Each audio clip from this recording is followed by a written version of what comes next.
Bago ko umpisa ng kwentong ibabahagi ko sa inyo ngayon, ay nais ko lamang munang bumati ng isang maganda at mapagpalang araw sa inyong mga kaswang. Lalong-lalo na sa ating butihing narrator na si Sir Casper. Itago niyo na lamang po ako sa pangalang Charito. Edad 40 mahigit na sa kasalukuyan at naninirahan dito sa Pasay City. Nais ko lamang magbahagi sa inyo ng kwentong hango sa tunay at sarili kong karanasan. Noong kabinataan ko pa lamang. Ngunit ang kwentong ito ay hindi dito sa Pasay nangyari, kundi sa isang liblib na baryo sa lugar ng Kabisayaan. Nangyari ang karanasan kong ito dekada 90. Nang sa mga panahong ito ay nasa edad 15 anyos mahigit pa lamang ako.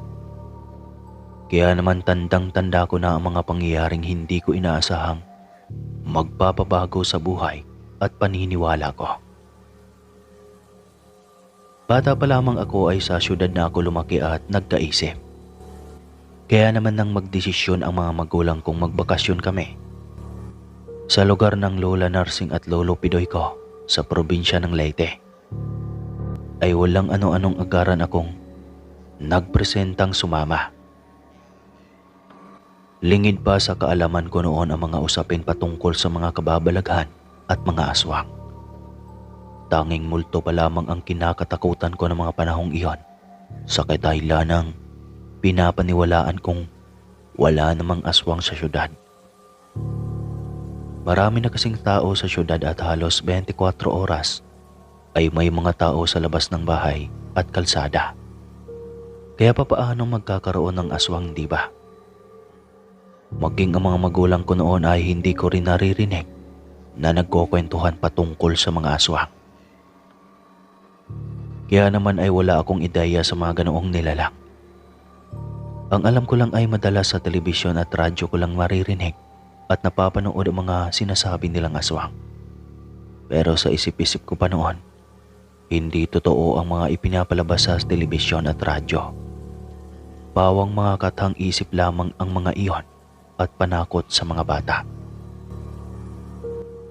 Dahil nga sa tubong syudad ako, ay may kapilyuhan at katigasan ng ulo ko talaga.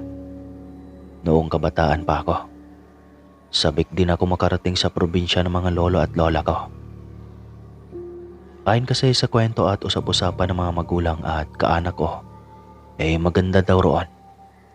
Marami kang mapapasyalan at makikitang magagandang tanawin. Kaya lang ay may kalayuan iyon. Ngunit sa oras na makarating ka sa lugar ng lolo at lola ko, ay sulit naman daw ang pagod mo. Dahil sa usaping iyon ay talagang sinigurado kong makakasama ako sa mga magulang ko sa pagbabakasyon nila sa lugar nila lolo. Subalit, bago pa man sumapit ang araw ng pagbabakasyon namin, ay hinabilinan na ako ng mga magulang ko na huwag akong magpapasaway kapag nasa probinsya na kami at sundin ko umanaw ang lahat ng sasabihin nila lolo at lola sa akin. Huwag din akong makikipagsalamuha sa mga hindi namin kamag-anak at lalong huwag basta-basta tatanggap ng pagkaing bigay ng ibang tao. Hindi ko man maintindihan kung bakit ganoon ang habilin nila, ay binaliwala ko na lamang at sinabing susundin ko ang lahat ng iyon basta't isama lang nila ako. Nang sumapit na nga ang araw ng pagbiyahe namin, ay maaga pa lamang nakapag-impake na ako ng mga gamit ko. Dala-dala ko din noon ang mga laruang ipapamigay ko sa mga pinsan kong nakatira sa probinsya. Ang alam ko kasi ay halos buong baryo sa lugar nila Lola Narsing ay kaanak namin. May parte na rin sa akin noon na gusto ko pang magpa-impress sa iba kong mga pinsan. Mahigit isang araw ang naging biyahe namin ng mga magulang ko patungo sa probinsya nila Lola. Bukod sa bus na sinasakyan namin ay sumakay din kami ng barko patawid ng dagat. Noong una ay aliw na aliw ako sa mga tanawin sa daan.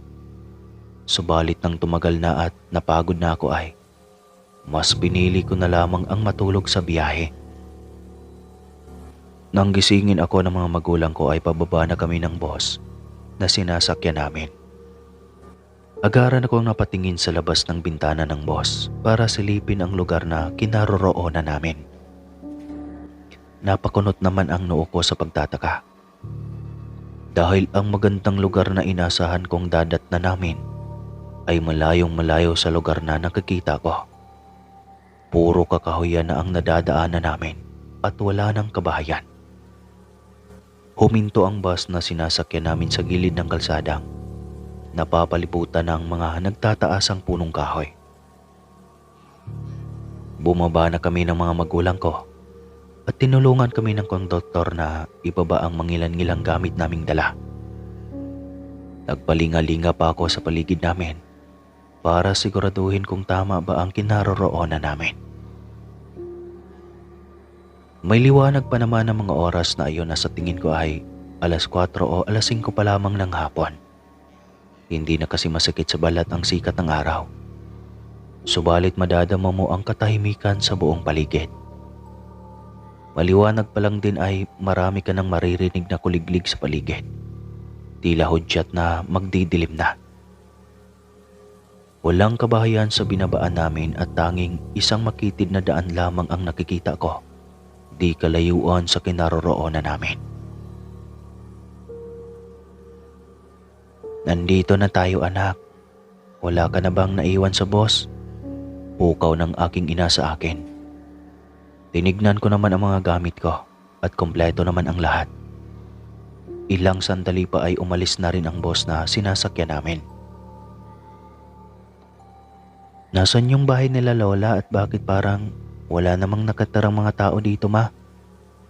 Nagtatakang tanong ko sa mga magulang. Nakita ko namang napatawa ang aking ama at napailing. Doon sa unahan ng baryong tinitira ng Lola Narsing at Lolo Pidoy mo. Mga ilang lakaran na lang at hindi na gaano malayo yon dito. Tugon ng aking ama at binitbit na ang mga gamit na dala namin. Tsaka nag-umpisa nang maglakad patungo sa daang makitid na nakikita ko di kalayuan sa amin. Makalipas ang ilang minutong lakaran ay narating na namin ang isang baryong nasa liblib na bahagi na. Napapaligiran pa kasi ito ng mga kakahuyan at matataas na talahiban. Bilang pa lamang din ang mga kabahayan roon at magkakalayo pa ang mga ito sa isa't isa. Bungan pa lamang din ay nakikita ko na ang mga taong nakatingin sa amin at tila ba nang uusisa ang mga ito. Nang makarating kami malapit sa bahay ng Lola Narsing at Lolo Pidoy ko, ay agaran na nila kaming sinalubong sa daan pa lamang at agarang pinapanik sa loob ng bahay nila. Magdidilim na rin kasi ng mga oras na iyon. Gawa ng nasa probinsya na nga kami at tuwing sasapit ang dapit hapon, ay mabilis na lang ang pagdilim ng kapaligiran. Tuwang-tuwa ang lolo at lola Narsing ko nang makita kami. Hindi kasi nila inaasahan ang pagbakasyon namin.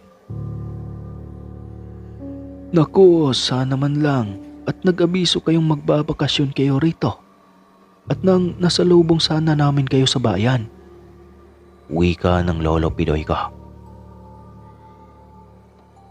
Biglaan lang ho tay at gusto namin kayong isorpresa. Tugon naman ng aking ama. Itong si Lolo Pidoy at Lola Narsing pala mga kaaswang ay ama at ina ng aking itay. Naging masaya at maayos naman ang pagsalubong nila sa amin. Maging ang mga tiyuhin at tiyahan ko ay nagsipuntahan din sa bahay nila lolo at lola.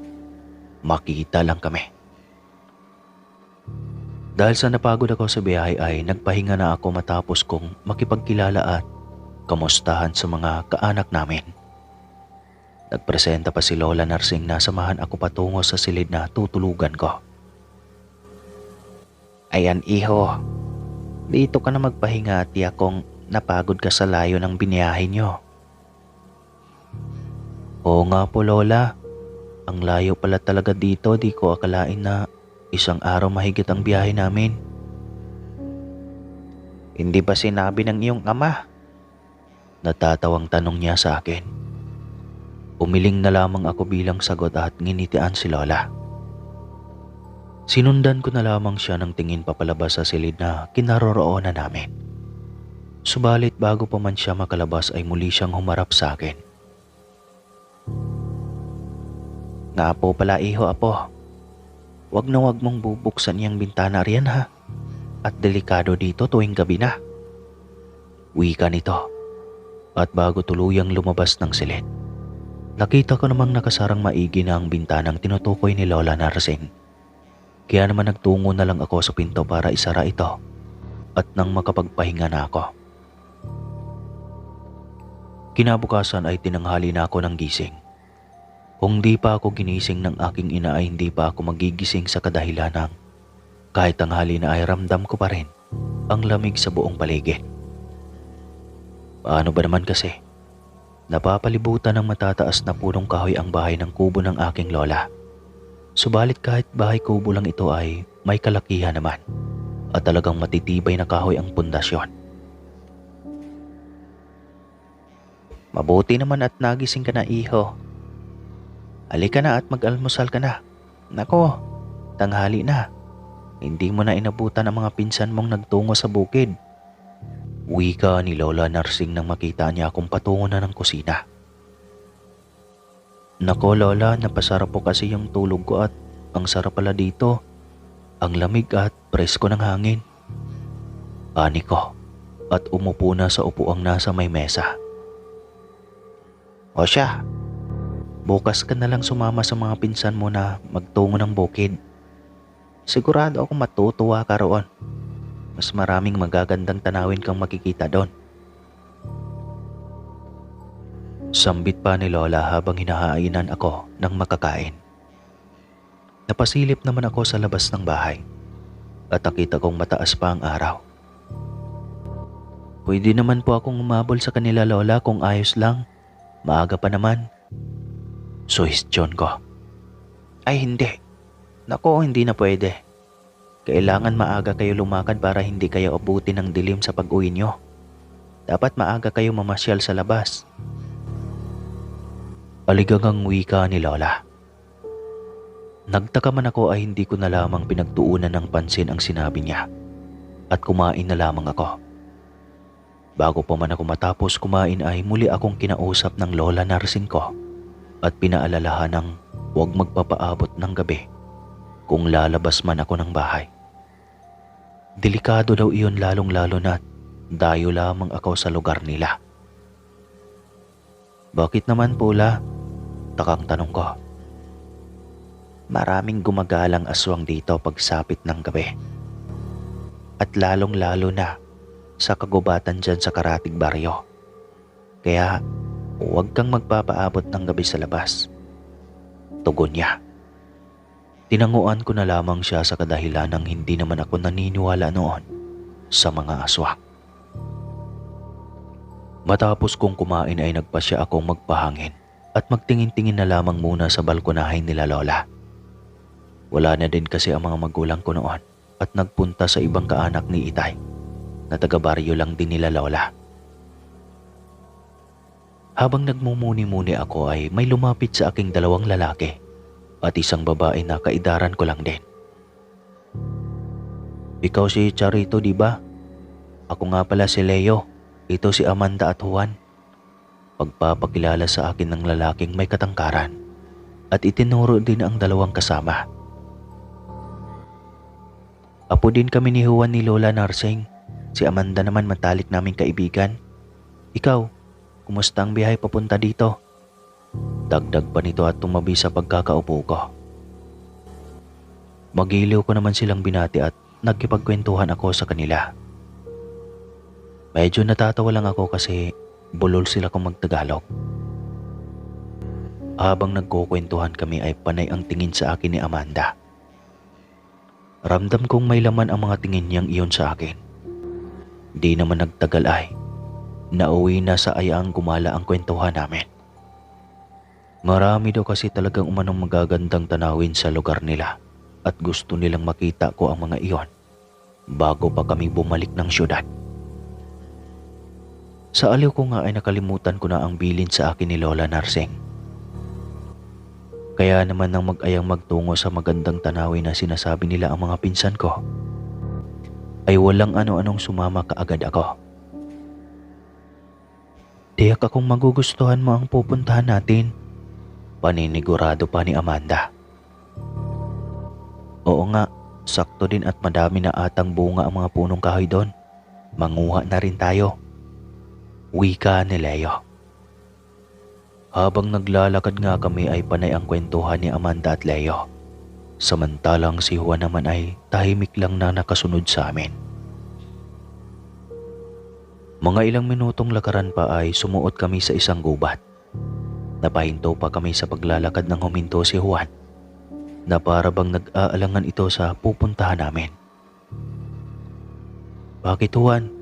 Ayos ka lang ba? Takang tanong ko. O kasi sigurado kayong pupunta tayo roon? Malayo-layo pa yon at baka abutin tayo ng gabi sa pag-uwi. Nag-aalangang tanong niya. Tumingin naman ako kila Amanda. Hindi yan. Kahit kailan ka talaga napakaduwag mo. Tignan mo nga ang araw tirik na tirik pa. Tara na. Bilisan na lang natin nang makauwi din tayo kaagad. Wika ni Amanda. Gaya ng sabi ng dalaga ay nagpatuloy na nga kami sa paglalakad. Katirikan pa nga ng araw ng mga oras na iyon. Subalit hindi naman mainit sa nilalakaran namin dahil sa mga nagtataasang punong kahoy na nakapaligid sa amin. Makalipas lang ang siguro isang oras na lakaran, ay narating namin ang mataas na parte ng gubat o mas madaling sabihin na nasa tuktok ng bundok na kami. Kitang-kita ko mula sa kinaroroonan namin ang napakagandang kapatagan sa ibaba. Maging ang mga karatig bundok at mga taniman sa ibaba ay maganda talaga. Sulit na sulit talaga ang pagod sa paglalakad makarating lang doon. Gaya ng sabi ni Leo ay marami nga rin prutas sa kinaroroonan namin. Kaya naman nanguha na rin kami. Kakukuha namin ng mga prutas ay hindi namin namalayang papalubog na ang araw. Nakita ko na lamang na balisa na si Juan at panay na ang aya nitong umuwi na kami. Maging si Leo at Amanda ay nagkukumahog na rin pababa ng puno. Tara na, uwi na tayo. Magmadali ka rito. Tarantang wika ni Amanda. Kaya naman nataranta na rin ako at saka ko lang naalala ang bilin sa akin ni Lola Narsing. Nagmadali na kaming maglakad pababa ng bundok habang may liwanag pa. Habang naglalakad kami ay may nakasalubong kaming dalawang matandang babaeng paakyat pa lamang ng bundok. Matatanda na mga ito na sa tingin ko ay nasa 80 na at halos hindi na makakalakad ng maayos. Agara naman akong hinila ni Amanda patakbo ng malapit na sa amin ang dalawang matanda. Matalim na nakatitig sa amin ang dalawa hanggang sa malampasan namin ang mga ito. Nagtakbuhan na nga kaming apat. Nang malapit na kami sa bukana ng gubat na pinasukan namin kanina, ay malapit nang sakupin ng kadiliman ang kalupaan. Maya-maya pa ay nakarinig na kami ng mga hihinang huni ng wakwak. Kasunod noon ang kaluskusan sa paligid namin na para bang may nilalang na handang sumugod sa amin anumang oras. Nakaramdam na rin ako ng kilabot at takot ng mga oras na iyon. At nakakapanindig balahibo talaga ang tunog na naririnig ko. Nang sipatin ko ang likuran namin ay nanlaki ang mga mata ko nang makita ko ang dalawang matandang nakasalubong namin sa daan kanina lang. Ngayon ay nakatuwad na sa likuran di kalayuan sa amin. Kitang-kita ko ang panlilisik ng mga mata nito at ang pagtulo ng malalapot na laway. Napakabaho na rin ang paligid na animoy. May nabubulok na patay na hayop. Mapapasigaw na sana ako sa takot ng walang ano-ano'y. Mabilis pa sa 4:00 hinila ako ni Leo at Amanda patakbo. Pabalik sa bahay nila Lola Narsing. Nang hilahin ako ni Amanda patakbo pabalik sa bahay nila Lola Narsing, ay pagkaramdam ko ay nagkaroon ng kuryente ang paghawak niya sa akin. Bahagya pa akong napapitlag at napatingin sa kanya. Nakita ko ang mukha niyang nag-alalang nakatingin sa akin. Kaya naman imbis na mapasigaw ako sa takot ay tila ba napalitan ng lakas ng loob ang nararamdaman ko. Dahil sa padilim na ng mga oras na iyon at alam kong malayo pa kami sa bahay ng Lola Narsing ko, ay mahigpit kong hinawakan ang kamay ni Amanda. Hawak na hindi ko talaga hahayaang makabitaw kami sa isa't isa. Sabay kaming tumakbo ni Amanda ng mabilis. Nang hanapin ko kasi ng tingin si Leo at Juan, ay malayo na ang dalawa sa amin. Mabilis na kumakaripas din ng takbo ang dalawa at wala pang lingon-lingon ang mga ito na parang walang ibang kasama. "Hoy, hintay mga loko kayo!" Sigaw ko pa sa dalawa kong pinsang malayo na sa amin. Dahil sa madilim na ang dinadaanan namin ay hindi ko na alintana ang mga damong tumatama sa akin. Hindi ko na rin kasi masyadong nakikita ang dinadaanan namin dahil padilim na. Idagdag pang habang tumatakbo kami ay rinig na rinig namin ang mga yabag sa likuran naming nakasunod sa amin. Pagkaramdam ko na may humahabol talaga sa amin. Rinig din namin ang mahihina at nakakilabot na pag-angil ng nilalang. Angil iyon na pinaghalong aso at baboy na tila ba nasasaktan at galit na galit. Sa bilis ng pagtakbo namin ay sa kasamaang palad nadapa si Amanda. Dahil sa hawak-hawak ko siya ay maging ako ay nadapa na din. Nagpagulong-gulong kami sa daan hanggang sa umabot kami sa parting may putikan. Nagkaputik-putik kami ni Amanda. At dahil sa takot ay nagmamadali akong bumangon para sana'y tumakbo na ulit nang di kami maabutan ng mga aswang na humahabol sa amin. Subalit mabilis akong inawat ni Amanda at hinila payakap sa kanya habang nakahiga pa rin siya sa putikan. Sininyasan niya akong huwag maingay at huwag gagalaw. Naguguluhan at natatakot man ay sinunod ko na lamang ang nais niya. Ramdam na ramdam ko ang kabog ng dibdib naming dalawa. Maging ang malalalim naming paghinga at kaba ay ramdam na ramdam ko. Nagkatitigan pa kami ng mga sandaling iyon at bakas na bakas sa mga mata niya ang takot na nararamdaman niya. Kaya naman mahigpit ko na lamang siyang niyaka para lamang maibsan ang takot na nararamdaman niya. Maya-maya pa ay naramdaman ko nang malapit na sa amin ang nilalang na humahabol sa amin. Nang sipatin ko ang paligid namin ay napigilan ko talaga ang paghinga ko. Na tila ba biglang may bumara sa lalamunan ko. Kitang-kita ko kasi ang dalawang matandang nakatuwad na humabol sa amin kanina na ngayon ay parehong wala ng saplot sa katawan at nababalot na ng maiitim na balahibo ang katawan na parang asong galisin at butot balat na lang. Kumikintab din ang mga balat nito na animoy, pinaliguan ng grasa. Malapit na ang dalawa sa amin at huminto pa ang mga ito sa mismong tapat namin kung saan hindi maputik. Palingalinga ang dalawa na parang may hinahanap. Umaangil din ang mga ito at tila ba nag-uusap. Panay kasi ang pag-ikot-ikot nila sa kinaroroonan nila. Tumutuwad-tuwad at tumatalon pa ang dalawa. Dahilan para mas lalong kumalat sa hangin ang napakasangsang na amoy nila. Amoy na parang ipot ng manok at napakasakit nun sa lalamunan.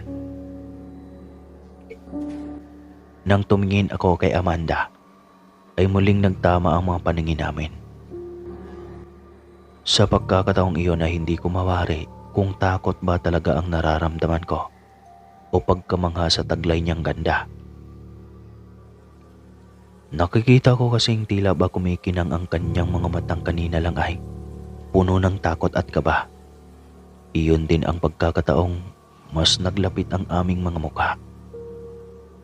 Ilang minutong ganoon ang posisyon namin hanggang sa unti-unti nang lumalayo ang mga angil na naririnig namin.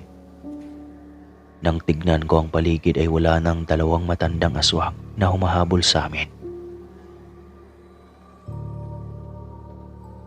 Agaran akong itinulak ni Amanda palayo sa kanya at nagkaiwasan kami ng tingin.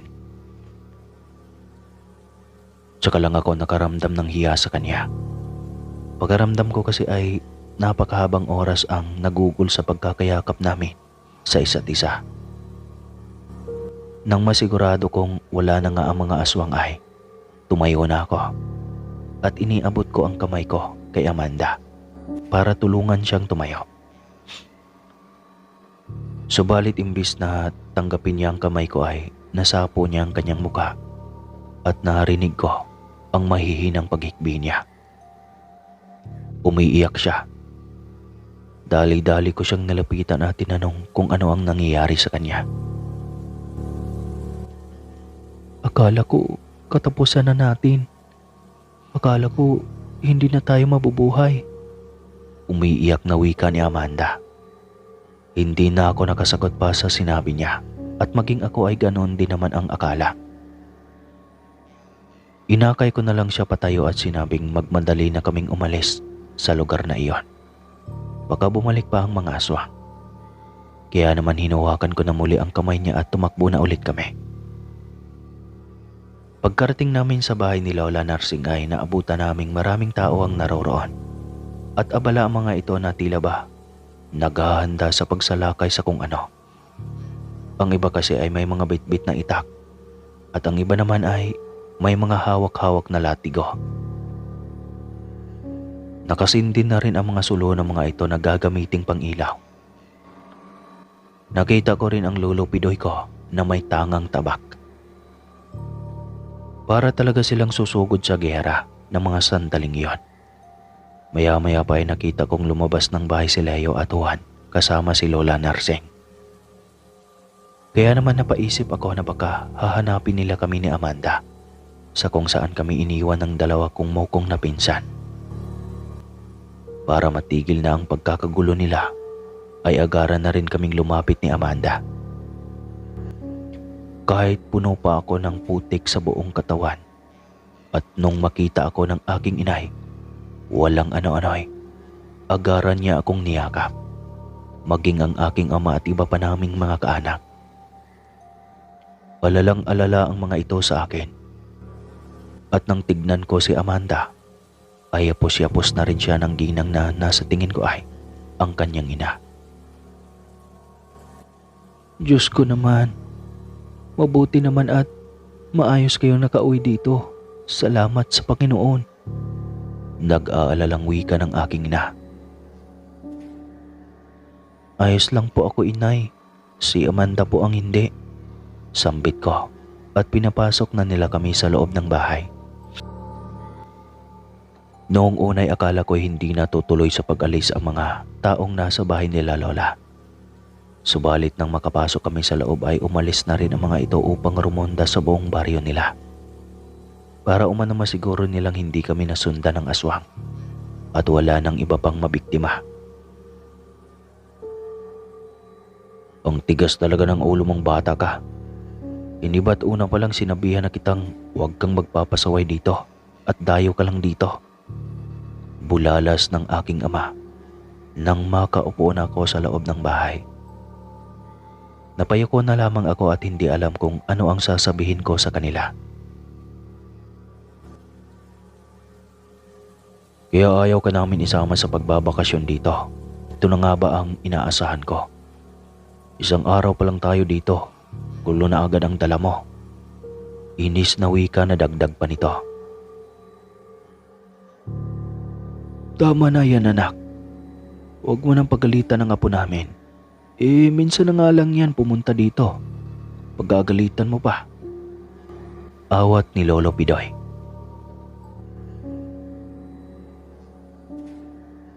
Pasensya na po, tiyo, tiya. Kami po talaga ang nag-aya kay Charito na pumunta sa bundok. Mahinahong paghingi ng pasyensya ni Leo. Habang pinapagalitan nga ako ng mga magulang ko ay hindi ko na naintindihan ang iba pa nilang mga sinasabi sa akin. Ewan ko ba, Nang mga sandaling iyon ay paulit-ulit na tumatakbo sa isipan ko ang mapupungay na mga mata ng dalaga. Kahit na may bahid ng putik ang kanyang muka ay hindi ko may pagkakailang nang ibabaw pa rin ang kanyang kagandahan. Tama na iyan. Maglinis ka na ng katawan, iho, nang makapagpahinga ka na at kumain. Awat din ni Lola Narsing sa mga magulang ko na panay pa rin ang sermon sa akin. Maya-maya nga lang din ay nagpaalam na sila Amandang mauuna na sila. Matapos kong maglinis ng katawan ay agaran na akong nagtungo sa hapagkainan. Kumain muna ako. Pagkatapos ay humiga na ako. Pumasok na ako sa aking silid na tulugan ko para magpahinga. Grabing pagod kasi talagang nararamdaman ko. Habang nakahiga na ako ay ramdam ko pa rin ang takot at kaba dahil sa nangyari sa amin sa bukid. Ngunit sa tuwing sumasagay sa isipan ko si Amanda ay bigla-bigla na lamang akong napapangiti. Halo-halo ang emosyong nararamdaman ko ng gabing iyon. Takot dahil sa naranasan naming habulin ng aswang at kilig sa kadahilan ng tila umiibig na ako. Charis. Kinabukasan ay may pinapuntang manggagamot na albularyo si Lolo Pidoy sa bahay para patignan ako kung ayos lang ba ang lagay ko at kung namarkahan ba ako ng aswang. Makailang beses pa akong tinanong ng manggagamot kung namukhaan ko ba ang dalawang matandang aswang na humahabol sa amin. Subalit kahit anong alala at isip ko ay tila ba napakalabo ng itsura ng dalawang matanda sa isipan ko na hindi mabuo sa utak ko ang imahe nilang dalawa. Hindi ko po matandaan eh. Ang labo ng itsura nila. Basta mga nasa edad 80 na sila at medyo hirap na nga po silang maglakad eh. Sagot ko sa tanong ng manggagamot. Nakita kong bahagya siyang napaisip sa nagwikang. Delikado ang napasok niyo, iho. Pero pasalamat ka at wala kang marka dahil kung hindi ay masusundan ka nila dito. Hindi mo ba alam na ang lugar na dinaanan niyo ay lugar ng mga aswang? Gaya nating mga tao ay nangangaso din ang mga aswang at iyon ang lugar nila para mangbiktima ng mga taong inaabot ng hapon roon. Paliwanag ng manggagamot habang inaabot sa akin ang gawa niyang pangontra umano sa mga masasamang nilalang, lalong-lalo na sa aswang.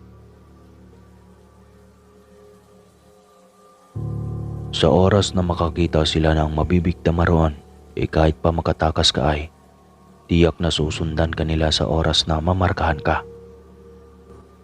Kung hindi ikaw ang namarkahan ng mga aswang, sigurado akong isa sa mga kasama mo. Dagdag niya pa. Dahil sa sinabi ng manggagamot, ay nakaramdam ako ng takot at pangamba para kay Amanda. Paano na po yung mga kasama ko? Sila Leo at Juan, Amanda. Maaari niyo rin po ba silang tignan para matiyak na ligtas din sila? Tanong ko sa manggagamot. Oo naman. Pagkatapos kitang tignan, isusunod ko naman sila. Matapos ang mga tanong ng manggagamot na albularyo sa akin at natiyak niyang magiging ligtas na ako ay nagligpit na siya ng mga kagamitan niya para magtungo sa bahay ng dalawa kong pinsan at sa bahay nila Amanda. Bago pa man makalabas ng bahay ang manggagamot ay tinanong ko na kaagad ito kung maaari ba akong sumama sa pagpunta niya sa bahay ng mga pinsan ko at sa bahay ni Amanda. Nagpaalam na rin ako sa mga magulang at lola ko na nais kong sumama sa manggagamot para matiyak ko na ayos lang talaga ang lagay ng mga kasama ko, lalong-lalo na si Amanda. Pero sa totoo lang ay wala akong pakialam sa dalawa kong pinsan nang iwan sa amin ni Amanda.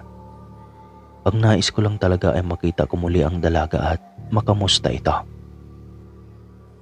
Mabuti na lamang at humupa na ang galit sa akin ng mga magulang ko. Pinayagan din naman ako agad nila lolo at lola na sumama sa manggagamot. Basta ba'y pagkatapos ng gamutan ay uuwi rin ako kaagad. Tinulungan ko ng magbitbit ang mga dala niya ang manggagamot at lumakad na nga kami. Makalipas lang ang ilang minutong lakaran, ay nakarating kami kaagad sa bahay ng dalawa kong pinsan. Magkapit-bahay lang pala ang dalawa, kaya naman hindi na nahirapan ang manggagamot na albularyo sa pagtingin sa kanila.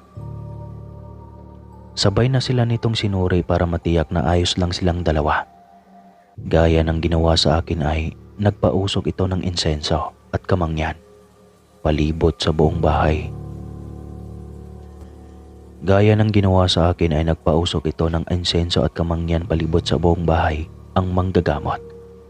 At may kung ano-anong salitang inuusal na hindi ko maintindihan. Ginawan din sila ng manggagamot ng pangontra laban sa mga aswang. At sinabing wag na wag nilang ilalayo sa katawan nila ang pangontrang iyon. Gaya ko ay wala namang marka ang dalawa kong pinsan. Iyon nga lang ay grabing sermon at galit ang inabot nila sa mga magulang nila dahil sa ginawa nilang pagsuway sa mga ito. Matagal na pala silang pinagbabawalang magtungo sa lugar na pinuntahan namin. At dahil sa katigasan din ng ulo ay sumuway sila. Matapos silang masuray ay lumakad na rin kami kaagad papunta sa bahay nila Amanda. Nakasunod lang ako sa manggagamot dahil hindi ko naman alam ang bahay ng dalaga. Samantalang siya ay tila ba kabisado niya ang bawat kabahayan at taong nakatira sa baryo nila lola. Bawat tao din kasing nadadaanan namin ay binabati ang manggagamot na albularyong kasama ko. Habang naglalakad kami patungo sa bahay nila Amanda, ay may nakita akong dalawang matandang babaeng papasalubong sa amin. Napakunot noo pa ako sa kadahilan ng tila ba nakita ko na ang dalawang matandang iyon. Mabagal nang maglakad ang dalawa at halos hindi na nga makakalakad ng maayos ang mga ito. Tinignan ko silang maigi at ganaw na lamang ang kilabot ng bumalot sa buong katawan ko nang mamukhaan ko sila. Napahinto ako sa paglalakad at napakapit pa ako sa manggagamot. Hindi ako maaaring magkamali. Sila yung dalawang matandang aswang na humabol sa amin. Bakit iho? Pukaw na tanong sa akin ng manggagamot. Kaya naman, napatingin ako sa kanya at muling sinipat ng tingin ang dalawang matanda. Ngunit sa pagkakataong iyon ay hindi napapasalubong sa amin ang dalawa. Lumihis na ng daanan ang mga ito. Ano pang tinutulunganga mo riyan? Tara na at baka abutin tayo ng hapon. Pag-aaya nito at muli nang naglakad. Nang mga sandaling iyon ay ramdam ko naman ang kabog ng dibdib ko na para bang nabibingi ako dahil sa takot. Nang makarating kami sa bahay nila Amanda ay agara na nga din siyang tinignan at ginamot ng manggagamot na albularyo. Mabuti na lamang at wala din siyang marka at maayos naman ang lagay niya. Tanging galos lang ang inabot niya gawa ng pagkakadapa namin noong habulin kami ng aswang. Matapos ang pagsusuri nito kay Amanda ay hinatid pa ako ng albularyo pabalik sa bahay nila Lola Narsing. Habang pabalik na kami ay doon ko na lamang kilala niya ang dalawang aswang na humabol sa amin dahil nakasalubong daw namin ang mga iyon at siya na ang bahala sa dalawa. Nagsuhestyon din itong mas mabuting bumalik na kami ng syudad para na rin sa kaligtasan ko. Matapos ang pangyayaring iyon ay nagdesisyon na nga rin ang mga magulang ko na bumalik na kami ng syudad. Hindi na ako nagkaroon pa ng pagkakataong makapagpaalam noon kay Amanda. Subalit ang karanasan kong iyon kasama siya ay ang karanasang hindi ko malilimutan kailanman. Maging ang nararamdaman ko para sa kanya ay nananatiling lihim ko na lamang hanggang sa lumipas na ang maraming panahon.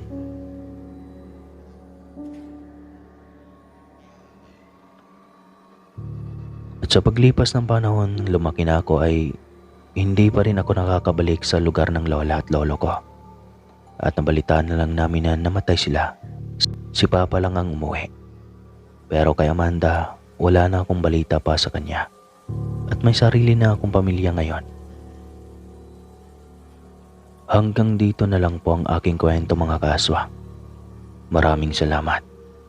Naway kapulutan ninyo ng aral ang kwento kong ito na huwag sumuway sa mga nakakatanda dahil kung hindi, mabobroken hearted ka. Ouch.